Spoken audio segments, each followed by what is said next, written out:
Hello, everybody, and welcome to Romanceville's Tarot. I'm about to begin here with a reading. Now, this is a reading for the 27th of December 2020, and it is a general reading, so it might not resonate with everybody. So it's really important that you take whatever resonates with you and you simply leave the rest of it aside.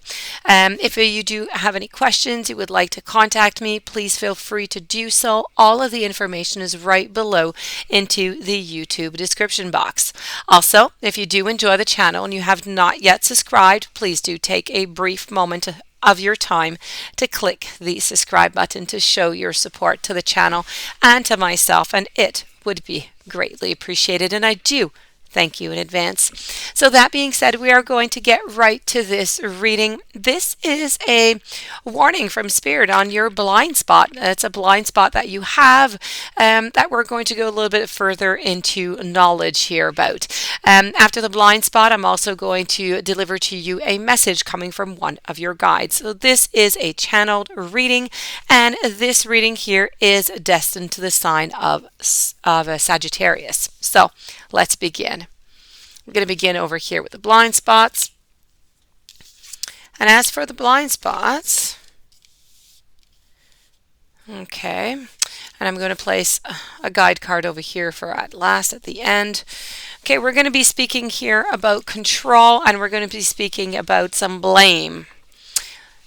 As usual, you take what fits you, okay? What is good with your situation. So whenever you receive this type of a sigil about control, you are doing what you are doing, but you're doing it for control. Let's put it that way. Your hidden motive of control is causing you some pain, and it's causing other people some pain also. You're most likely trying to control the inevitable or even control the uncontrollable. So as a result, you're feeling kind of powerless. You're feeling maybe even terrified, or a little bit even out of control is possible. If you're focusing on something as if it's something that you can control, and if it's something controlling, it's going to prevent pain. This is especially true when you're trying to control things that are external to you. It's really a superbly powerless position to put yourself in, to require them to do something else so that you can feel good. In this way, what you're doing is you're trying to control. It puts you squarely out of control. And this is why it could be said that control really is an illusion, as we do say, right? So you need to look at the situation and you need to ask yourself, how am I trying to control this scenario? Criticism is often an attempt to gain control of others. So we are really only critical of something when we are afraid that we are going to be affected by that something or by that somebody. Criticism is a cry for help in disguise. It is a cry for help that says, I feel powerless to others, and so I can't trust myself. I cannot trust myself to make myself feel good, and especially to feel emotionally safe. And so I need to correct this thing that is going on to cause me pain so I don't have to feel bad. Control is impregnated with disapproval. And if you're going to control yourself and you are disapproving of yourself in some kind of way and you're distressing yourself in some other way. If you're controlling other people and you're disapproving and distrusting them in some kind of way. So when you receive this message, okay, it's constantly trying to assert your power to influence or to direct your own or other people's behavior as well as the course of events is really the problem at hand. You're really trying to just control everybody, situations, and people, and yourself. So you are controlling yourself and you're controlling others in ways that they do not benefit anybody. So what behaviors and what course of events exactly are you trying to avoid is something that I would like you to ask yourself. The way that you are going about it may simply be getting into another painful situation. And it's pushing you against what you do not want. And it's making impossible to bring about what you actually do want. So it's really just doing the contrary of what exactly it is that you want. For all this effort, for all this energy, and it's doing nobody any good. The blame. Blaming others and blaming circumstances instead of clearly seeing what you were thinking or saying and doing, it creates different situations. You need to look at yourself honestly, and do you have a reason or an excuse about why something went wrong that absolves you from guilt or responsibility or fault? It is understandable why you would choose this perspective or choose to only see someone else's fault in a situation.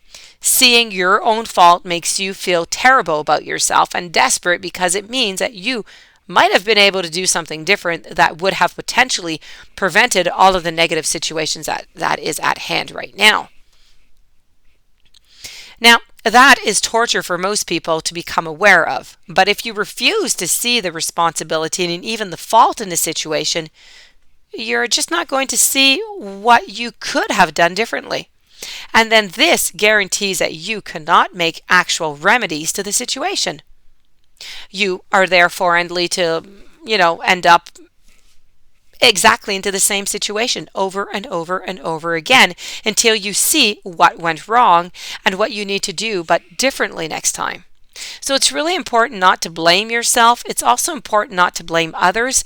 Instead, we must clearly see what was the responsibility, whose it was, and what was ours relative to the situation that we have at hand. So what we must not do is use our awareness of what was theirs or even invent inaccurate stories about how they are to blame, simply to avoid seeing our own responsibility in the situation. So this is about needing to take responsibility for your actions. Responsibility is the opportunity to act, but independently, because you are the one who has the duty to deal with something autonomously. And this makes you the one who is accountable. So responsibility is also required to achieve a certain aim. Not taking the responsibility is like standing at the end of a bowling alley, hoping somebody else is going to throw that bowling ball so that you don't have to be accountable for those results.